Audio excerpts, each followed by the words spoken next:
अस्सलाम वालेकुम viewers, welcome back to my channel. This is me Sara Hussain.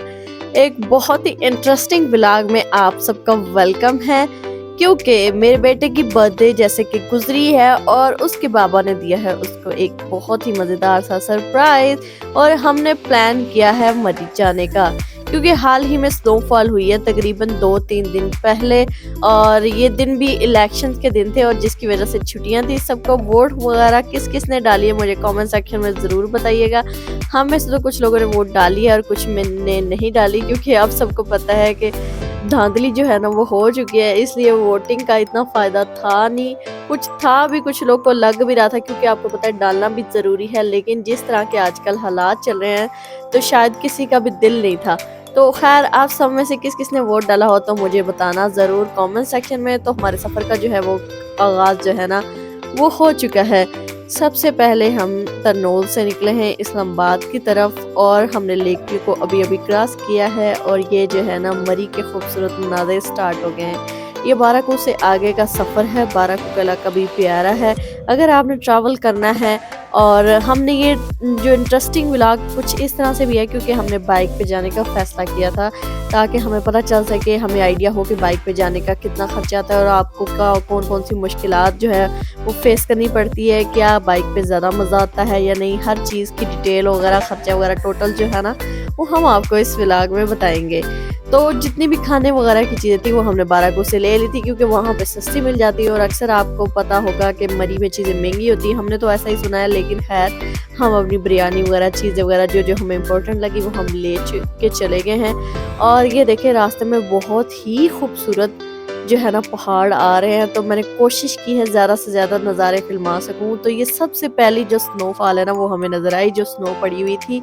तो अचानक पहले आपने देखा पीछे सारे ड्राई पहाड़ थे, वहाँ पे स्नो वगैरह कुछ भी नहीं था।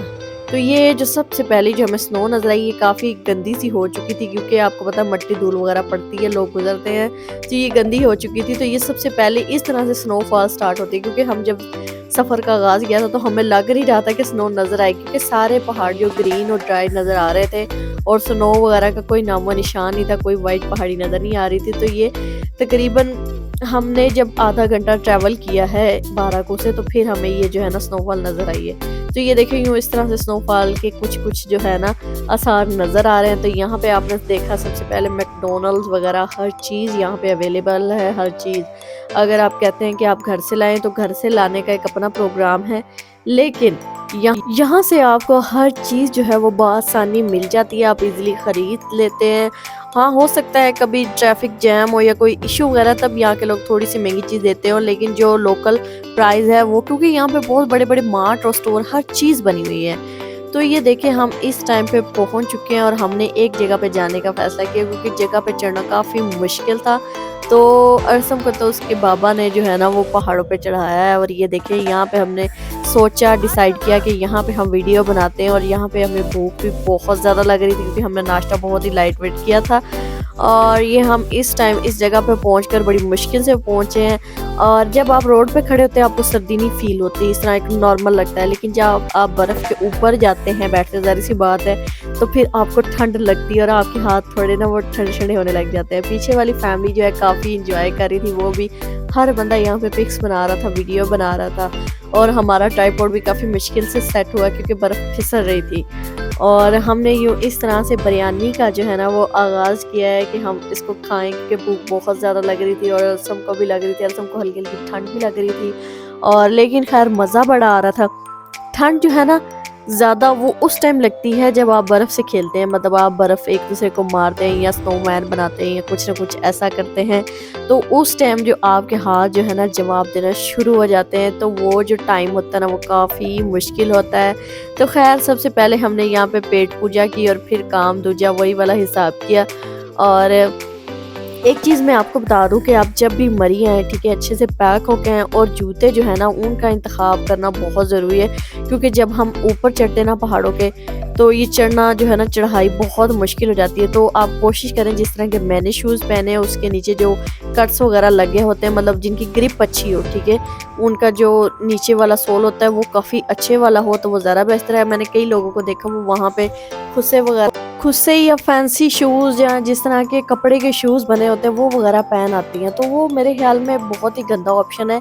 इस तरह से जब आप स्लाइड से गिरते हैं तो वो बड़ा ही एक मेजर एक्सीडेंट हो जाता है और आपको जो बर्फ़ पे चोट लगती है वो काफ़ी जो है ना ख़तरनाक भी हो सकती है, क्योंकि काफ़ी फिसलन वाला इलाका होता है। और उसके बाद जो बर्फ़ हमें लगती है जब हम फेंकते हैं, जूतों में जाती है, तो जब हमारे जिस्म की अपनी हीट होती है ना, तो वो उस टाइम ना वो पिघलती है और पिघलने के बाद जो है ना वो पानी बन जाती है। तो फिर आप खुद सोचिए, इतना ठंडा इलाका है और वो पानी आपके जो है ना जूतों में हो, तो आपको ठंड ऑटोमेटिकली लगने हैं, आपको पाँव ऐसा लगेगा कि टूटने वाले हो गए, बिल्कुल वो ठंडे हो जाते हैं। तो इस चीज़ का लाजमी आप देखें। और ये मेरी और अरसम की मस्तियाँ देखें, हम भी बर्फ़ को देख के चले हो गए और अरसम भी देख रहा है कि मेरी मम्मा क्या कर रही है। तो खैर बिरयानी के बाद हमने कुछ पेस्ट्रीज़ ली ही थी, कुछ बिस्किट थे, चाय मैं घर से बना के लेके गई थी और नूडल्स हमने बाय किए थे, क्योंकि वो हम आगे जाके बनाना चाहते थे बर्फ़ में, क्योंकि वो मैंने सुना है बड़ा मज़ा आता है, तो इसीलिए हमने ये प्लान किया था। तो ये खैर हम पेस्ट्री खा रहे हैं और अरसम कह रहा है कि मुझे दो, मैंने खुद खानी है, और वो कह रहा है जो मेरे कपड़े वो आपने हाथों पे डाले ना, मुझे डर था कि इसको ठंड ना लगे। तो लेकिन वो रो रहा है कि ये हर चीज़ रिमूव करो ताकि मैं ये खुद खाऊं। बच्चे भी ज़िद्दी हो जाते हैं ऐसे मौक़ों पर कि मैंने खुद ही खाना है। तो खैर उसका मैंने वो रिमूव किया और उसको पेस्ट्री दी और हमने एंजॉय किया, काफ़ी मज़ा आ रहा था। तो आपने ड्रेसिंग वगैरह या जितनी भी चीज़ें रखनी है ना, अपने कंफर्ट के लिए रखनी है, क्योंकि कंफर्ट होगा तो आप एंजॉय कर पाओगे। अगर आपके पास कंफर्ट नहीं होगा तो आप एंजॉय नहीं कर जाएंगे, वो एक किस्म की एंजॉयमेंट जो है ना वो सज़ा बन जाती है और आपको घर आके नमूनिया ये ठंड इस कदर लग सकती है। अच्छा ये देखिए, खुदा की कुदरत देखें कि बिल्कुल ठंडी स्नोफॉल में भी जो है ना वो फूल खिले हुए हैं। तो मैं वहाँ पे लेट के ऊपर से नज़ारे चेक कर रही थी, कौवे जो थे ना वहाँ पे कौवों की आवाज़ आ रही थी, पहाड़ी कौवे। और ये देखिए ऊपर से कितना प्यारा व्यूज़ है ना, और बर्फ़ में भी फूल खिले हुए थे। मज़े की बात कुछ ऐसी झाड़ियाँ थी, ये देखिए डॉग्स वगैरह घूम रहे हैं। और अच्छा मैंने यहाँ पे देखा है डॉग्स वगैरह जितने भी थे ना, उनकी टांगें वगैरह टूटी हुई, तो कुछ ना कुछ उनके साथ हुआ होता है, शायद यहाँ के लोग को बेहतर पता होगा। तो मैंने तो जितने भी ऐसे जानवर वगैरह देखे ना, उनके साथ कुछ ना कुछ मसला था। तो ये देखिए फिर हम दूसरे एक पॉइंट पे आ गए और यहाँ पे हमने जो है ना शूटिंग वगैरह स्टार्ट की है यहाँ से। और अब हमारा कोई प्लान था कि हम घर वापसी करें, क्योंकि शाम का टाइम था और नूडल्स भी हमने बनाने थे। तो ये देखिए मैं यहाँ पे जंगल से जो है ना लकड़ियाँ वगैरह इकट्ठी कर रही हूँ। और खैर नूडल्स पे बात हम बाद में करते हैं। मैं आपको एक और चीज़ पहले बताती चलूँ कि जब आप माल रोड जाते हैं, अगर आपका स्टे करने का प्लान है, अगर आपको लेट हो रहा है, तो वहाँ पे होटलिंग जो है ना वो 1000 रुपये में भी आपको मिल जाती है। शुरू में वो रेट बताते हैं ज़्यादा, ठीक है, वो करेंगे 3000 से स्टार्ट, 5000 से, लेकिन जैसे जैसे आप चलते जाए ना, आप ऐसे शो करें कि नहीं, एक से पूछें उससे छोड़ के दूसरे के पास है, वो खुद ही बंदे बुलाते हैं, ठीक है, वो आपको 1000 रुपये तक भी होटल दे देते हैं आराम से। लेकिन अगर आप जल्दबाजी करोगे तो फिर आपको आपके ऊपर ये आपकी बारगेनिंग पे है कि डिपेंड करता है कि आपकी बारगेनिंग का क्या लेवल है, और उसी पे हिसाब से आप रेट कम कर सकते हैं, तो आप आसानी से रह सकते हैं। मेरे ख्याल में इतना मुश्किल नहीं है। और ये देखिए मैं कुछ शॉपर वगैरह जो चीज़ें मुझे रोड पे नज़र आ रही हैं और जंगल में जो मुझे बालन शालन लिया है वो मैंने उठा लिया है, ठीक है। और अब मैं बना लूँगी नूडल्स, और उसके लिए मैं जस्ट नूडल्स ख़रीद के लाई हूँ और एक छोटा सा जो देचकी थी जो बिल्कुल बासानी हमारे साथ आ सके बाइक पे, ताकि हमें मुश्किल ना हो, तो वो मैंने उठा लिया। ये देखें इस तरह से सूखी लकड़ियाँ टूटी हुई आपको मिल जाएंगी। बर्फ़ के अंदर से जो झाड़ियाँ हैं ना उनके ऊपर ख़ास तौर पर टूटी हुई पड़ी होती हैं, तो आपने उनको इकट्ठा करना है। और बाई चांस हमें ना एक ऐसा चूल्हा मिल गया, यहाँ पे पहले वर्कशॉप वाले थे और वो चले गए, और वो यहाँ पे आग वगैरह उन्होंने जलाई थी और उसके अंदर कोयले भी पहले से ही मौजूद थे, और इसकी वजह से हमें आग जलाने में आसानी हुई और काफ़ी ऐसी चीज़ें मिल जाती हैं आपको ना। तो वो भी हमें इसीलिए पता चला क्योंकि एक बंदा है वो कह रहे हैं यहाँ से वर्कशॉप वाले चले गए, तो हमने कहा शायद, तो इसीलिए ये इसके अंदर कोयले शोले थे। तो सर्दी बहुत ज़्यादा होगी। और यहाँ पे अरसम कह रहा है कि सर्दी बहुत ज़्यादा हो गई है, उसको ठंड लगती थी, वो यही कह रहा था मम्मा मुझे ठंड लगी है, मुझे टीका लगवाओ मम्मा। आजकल ना उसको टीके का वो हुआ है जोश। पहले मैं उसको डराने के लिए कहती थी कि मस्ती करे तो मैं आपको टीका लगवा दूंगी, अब वो उससे इतना शौक चढ़ गया है कि कहता है मुझे कुछ भी हो बस मुझे टीका लगवाओ, मुझे टीका लगवाओ। तो खैर ये हमारी देची। और समहाउ जो है ना वो हमारी वीडियो का क्लिप डिलीट हो चुका था, पता नहीं किस तरह, मुझे समझ नहीं लगी, उसकी शायद अरसम ने कर दिया हो। तो हमने नूडल्स बनाए और खाए और उसके बाद हमने बारागढ़ की तरफ से वापसी ट्रैवल किया। और ये देखें यहाँ पे इतनी अच्छी शॉप्स मुझे नज़र आई। इनकी दराज पे भी शॉप है और इधर सारी की सारी हैंडमेड चीज़ें हैं और बहुत ही खूबसूरत। ये देखिए कितने अच्छे डेकोरेशन पीस है, पंखियाँ हैं, छाबे हैं, मिरर है, हर चीज़ की इनके पास वैरायटी है। मूड़े, कुर्सियाँ, हर चीज़ जो है ना हैंडमेड लकड़ी की। और ये खुद देखिए कितनी अच्छी इन्होंने तैयार की है। रोटी रखने के लिए हॉट पॉट जो होता है वो देसी स्टाइल में, वो भी इनके पास अवेलेबल था और इनकी कीमत बहुत मुनासिब थी।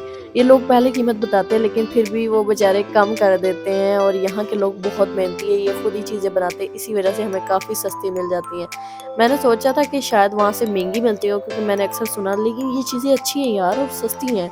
अगर आप वही मार्केट से ये चीज़ें लें तो बहुत ही महंगी होती हैं और इनके पास से आपको बहुत ही कम रेट पे मिल जाती हैं। यहाँ पे अर्तुगरुल गाजी के चम्मच भी थे लकड़ी के, जिस तरह वो ड्रामों में इस्तेमाल करते, वो मैंने बाय किए थे और उन्होंने पहले 1200 उसका रेट बताया, फिर उन्होंने 600 में दे दिए। यार इतने ज़बरदस्त चम्मच है और इतनी इनके पास अच्छी से अच्छी वैरायटी है। और ज्वेलरी बॉक्सेस हैं, ये सारी की सारी हैंडमेड लकड़ी की चीज़ें हैं और इतनी खूबसूरत। तो इनका नंबर भी हमने ले लिया है, अगर किसी को चाहिए तो वो रब्ता कर सकता है। तो ये हमने यहाँ से शॉपिंग की है कुछ ना कुछ। और अरसम के लिए मैंने छोटी सी चेयर ली है, वो भी मैं आपको बाद में दिखाऊंगी। तो वो हमें 500 की कह रहा था तो एंड में उसने 350 में दे दी। बहुत ही प्यारी है और वो भी हैंडमेड है। आप देखेंगे तो बड़ी कमाल की चीज़ है। ये देखें इनकी नफासत देखें और खूबसूरती, इंतहाई खूबसूरत चीज़ें और बहुत ही कम रेट में है।